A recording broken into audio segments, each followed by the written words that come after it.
காற்றினிலே வரும் கீதம் உந்தன் ஹரிவராசனம்.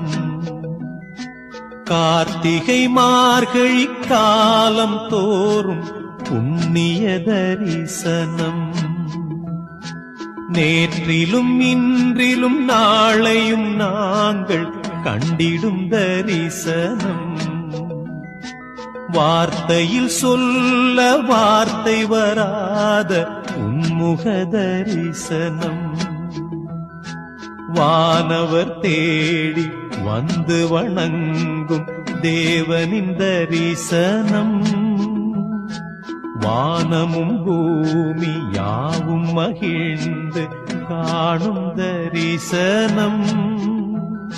வாடிய உள்ளம் வசந்தம் காணும் ஐயனின் தரிசனம்.